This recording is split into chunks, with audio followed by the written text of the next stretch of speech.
नमस्कार. सामाजिक शास्त्रे TET पेपर 2 सराव प्रश्नसंच भाग 16 मध्ये तुम्हा सर्वांचं खूप खूप मनापासून स्वागत आहे. तुम्ही जर चॅनलवर नवीन असाल आणि अद्यापही चॅनलला सबस्क्राईब केलं नसेल तर लगेचच चॅनलला सबस्क्राईब करून ऑल नोटिफिकेशन बेलला प्रेस करा. सुरुवात करूया आजच्या व्हिडिओला. 7वं प्रकरण आहे स्वातंत्र्य चळवळीची पायाभरणी. पहिला प्रश्न, खालील शहर हे सार्वजनिक सभेचे कार्यक्षेत्र होते. याचे योग्य पर्याय आहे पर्याय क्रमांक 1 पुणे. प्रश्न क्रमांक 2, खालीलपैकी एकाचा समावेश काँग्रेसच्या सुरुवातीच्या मागण्यांमध्ये नव्हता. खालीलपैकी एकाचा समावेश काँग्रेसच्या सुरुवातीच्या मागण्यांमध्ये नव्हता आणि योग्य पर्याय आहे पर्याय क्रमांक 2 सैन्याचे भारतीयीकरण करणे. प्रश्न क्रमांक 3, काँग्रेसची स्थापना मुंबईत येथे झाली आणि योग्य पर्याय आहे पर्याय क्रमांक 4 सर गोकुळदास तेजपाल संस्कृत पाठशाला. प्रश्न क्रमांक 4, काँग्रेसच्या स्थापनेच्या वेळी गव्हर्नर जनरल कोण होता?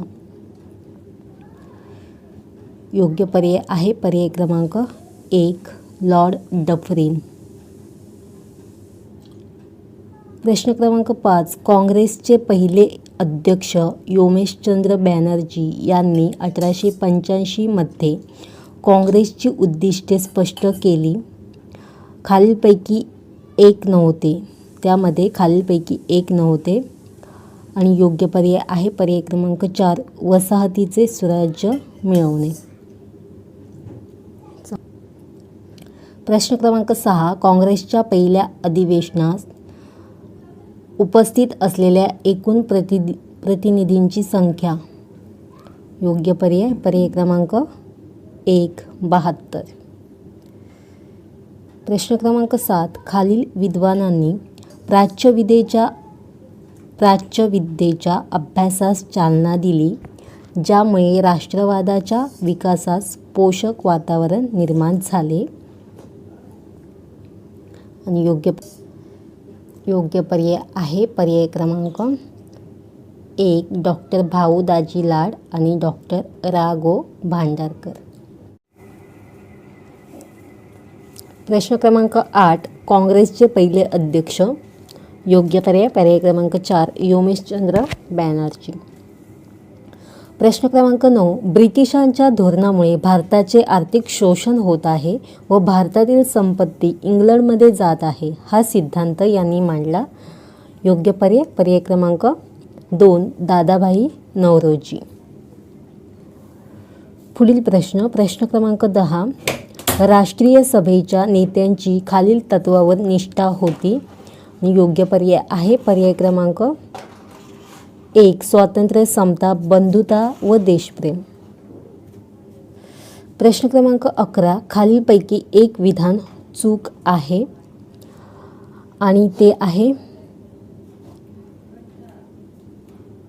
योग्य पर्याय पर्याय क्रमांक 4 लॉर्ड कर्झनने एशियाटिक सोसायटीची दिल्ली येथे स्थापना केली.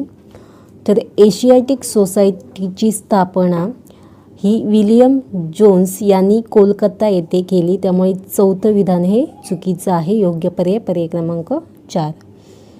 प्रश्न क्रमांक 12, खालीलपैकी एक राष्ट्रवादाच्या उदयाचे कारण होते. योग्य पर्याय पर्याय क्रमांक 2 ब्रिटिशांनी एकछत्री राजवट स्थापन केली. समान स्वरूपाची प्रशासन यंत्रणा स्थापन केली.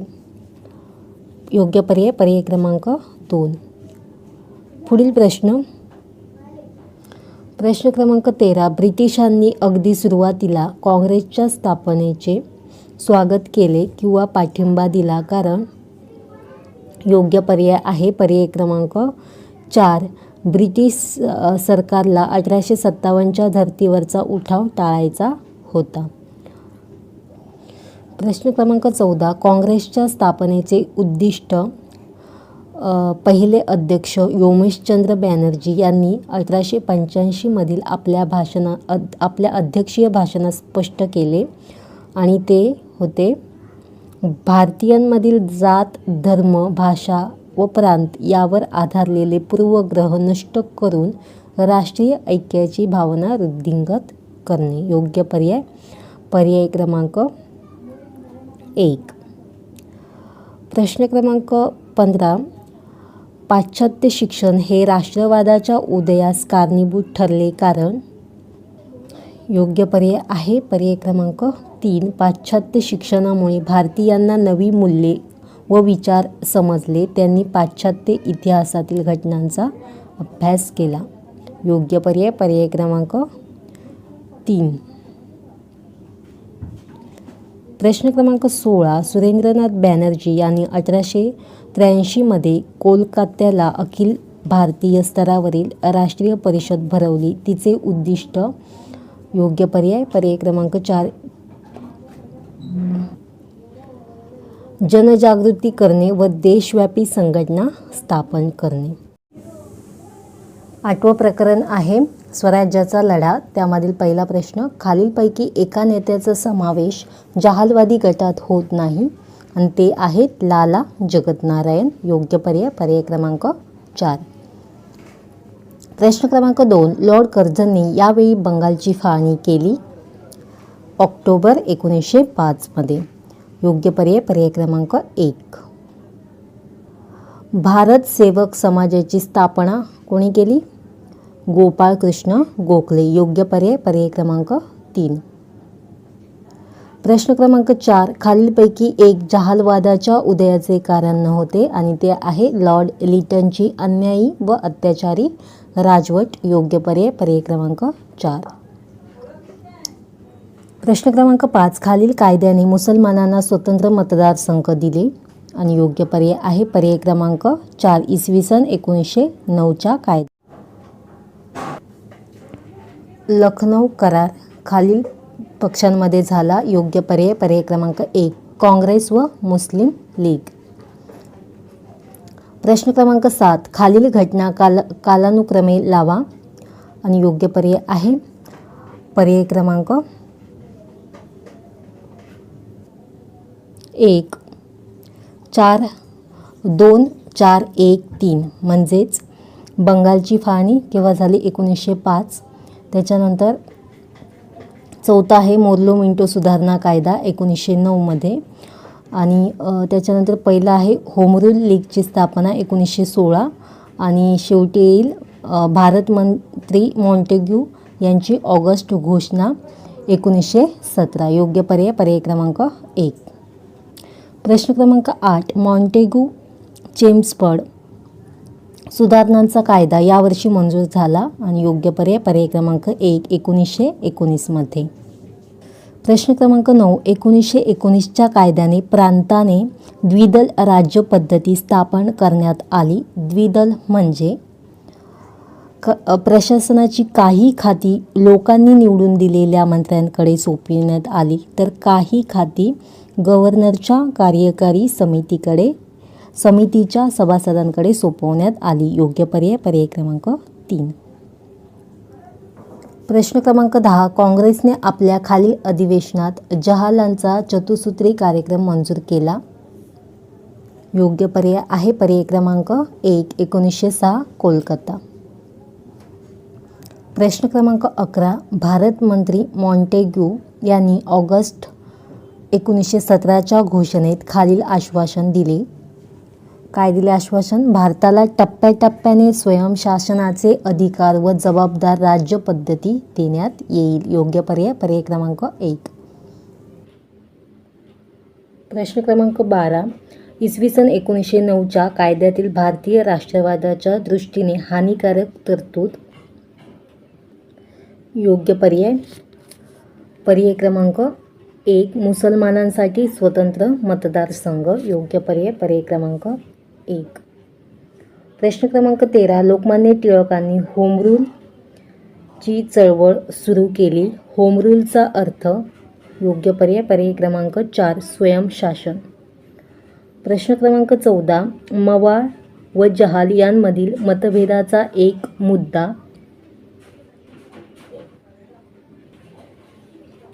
योग्य पर्याय पर्याय क्रमांक 2. मवाळांनी शांततामय सनदशीर मार्गाचा अवलंब केला तर जहालांनी लोक चळवळीचा पुरस्कार केला. योग्य पर्याय पर्याय क्रमांक 2. प्रश्न क्रमांक 15. ऑगस्ट 1917 मध्ये भारत मंत्री मॉन्टेगू यांनी एक निवेदन प्रसिद्ध केले. त्या संदर्भात टिळकांनी प्रतियोगी सहकारितेचे धोरण जाहीर केले. त्याचा अर्थ. योग्य पर्याय पर्याय क्रमांक 3. सरकारच्या धोरणाच्या प्रमाणात सहकार्य करणे. योग्य पर्याय पर्याय क्रमांक 3. 9वं प्रकरण आहे असहकार पर्व. त्यामधील पहिला प्रश्न. जालियनवाला बाग हत्याकांडाच्या वेळी पंजाबचे गव्हर्नर होते. योग्य पर्याय पर्याय क्रमांक 1. ओडवायर. प्रश्न क्रमांक 2. ब्रिटिश सरकारने रौलेट कायदे यावर्षी मंजूर केले. योग्य पर्याय पर्याय क्रमांक 4. 1919. प्रश्न क्रमांक 3. महात्मा गांधींनी सत्याग्रहाचा वापर सर्वप्रथम या ठिकाणी केला. पर्याय क्रमांक 1. दक्षिण आफ्रिका. प्रश्न क्रमांक 4. सत्याग्रहाच्या संदर्भात खालीलपैकी एक वाक्य चूक आहे आणि ते आहे पर्याय क्रमांक 4. सत्याग्रहीने विरोधकावर सर्व मार्गाने दबाव आणावा. योग्य पर्याय पर्याय क्रमांक 4. प्रश्न क्रमांक 5. रौलट कायद्याच्या विरोधात या दिवशी हरताळ पाळण्यात आला. योग्य पर्याय पर्याय क्रमांक 2. 6 एप्रिल 1919. प्रश्न क्रमांक 6. काँग्रेसने महात्मा गांधींचा असहकाराचा ठराव खालील अधिवेशनात मंजूर केला. कोणत्या अधिवेशनात? नागपूर अधिवेशन. योग्य पर्याय पर्याय क्रमांक 1. प्रश्न क्रमांक 7. स्वराज्य पक्षाचे नेते होते. कोण होते? मोतीलाल नेहरू आणि चित्तरंजन दास. योग्य पर्याय पर्याय क्रमांक 4. प्रश्न क्रमांक 8. खालील घटना कालानुक्रमे लावा आणि योग्य पर्याय आहे पर्याय क्रमांक 1. 3, 1, 2, 4. चंपारण्य जिल्ह्यातील सत्याग्रह 1917. त्याच्यानंतर स्वराज्य पक्षाची स्थापना 1922. त्याच्यानंतर दुसरं आहे सायमन कमिशनची स्थापना 1927 आणि शेवटी येईल नेहरू अहवाल 1929. योग्य पर्याय पर्याय क्रमांक 1. 3, 1, 2, 4. प्रश्न क्रमांक 9. काँग्रेसने 1 कोटी रुपयांचा टिळक स्वराज्य फंड उभा करण्याचा निर्णय या चळवळीच्या काळात घेतला. योग्य पर्याय आहे पर्याय क्रमांक 2. असहकाराची चळवळ. योग्य पर्याय पर्याय क्रमांक 2. प्रश्न क्रमांक 10. ब्रिटिश सरकारने हंटर कमिशनची नेमणूक याकरिता केली. कारण. योग्य पर्याय पर्याय क्रमांक 4. जालियनवाला बाग घटनेची चौकशी करण्यासाठी. योग्य पर्याय पर्याय क्रमांक 4. प्रश्न क्रमांक 11. चौरी चौरा हे ठिकाण खालील राज्यात होते. योग्य पर्याय पर्याय क्रमांक 1. प्रश्न क्रमांक 12. काँग्रेसने 1929च्या लाहोर अधिवेशन खालील दिवस स्वातंत्र्य दिवस म्हणून पाळावा असा निर्णय घेतला आणि योग्य पर्याय आहे पर्याय क्रमांक 1. 26 जानेवारी. त्याच्यानंतर पुढील प्रश्न क्रमांक 13. ब्रिटिश सरकारने मुसलमानांच्या खालील मागण्यांची पूर्तता न केल्यामुळे मुसलमानांनी खिलाफत चळवळ सुरू केली आणि योग्य पर्याय आहे पर्याय क्रमांक 1.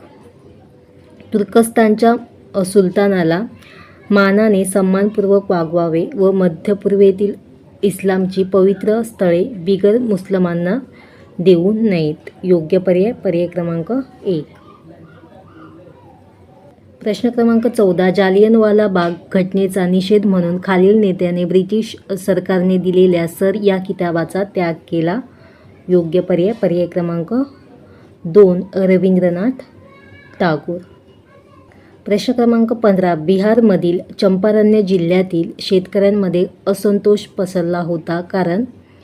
योग्य पर्याय पर्याय क्रमांक 4. सरकार निळीच्या लागवडीची सक्ती करीत असे. योग्य पर्याय पर्याय क्रमांक 4. प्रश्न क्रमांक 16, खिलाफत चळवळ संपुष्टात आली कारण. योग्य पर्याय पर्याय क्रमांक 4, तुर्कस्तानातील क्रांती व असहकार चळवळ. योग्य पर्याय पर्याय क्रमांक 4. प्रश्न क्रमांक 17, ब्रिटिश सरकारने सायमन कमिशनची नेमणूक केली कारण. योग्य पर्याय पर्याय क्रमांक 3, 1919च्या कायद्यातील तरतूद. प्रश्न क्रमांक 18, रौलट कायद्याविरुद्ध असंतोष निर्माण झाला व त्याविरुद्ध सत्याग्रह सुरू झाला कारण. योग्य पर्याय पर्याय क्रमांक 2, रौलट कायद्यातील तरतुदी जाचक होत्या. योग्य पर्याय पर्याय क्रमांक 2. प्रश्न क्रमांक 19, 1928मध्ये सर्वपक्षीय परिषदेने नेहरू समिती नेमली. तिचे उद्दिष्ट सर्वांना मान्य होईल अशी घटना बनवणे. तर आजचा व्हिडिओ तुम्हाला कसा वाटला हे कमेंट बॉक्समध्ये नक्की सांगा. व्हिडिओ आवडल्यास व्हिडिओला लाईक करा, आपले चॅनल सबस्क्राईब करा आणि शेअर करा. भेटूया पुढच्या व्हिडिओमध्ये.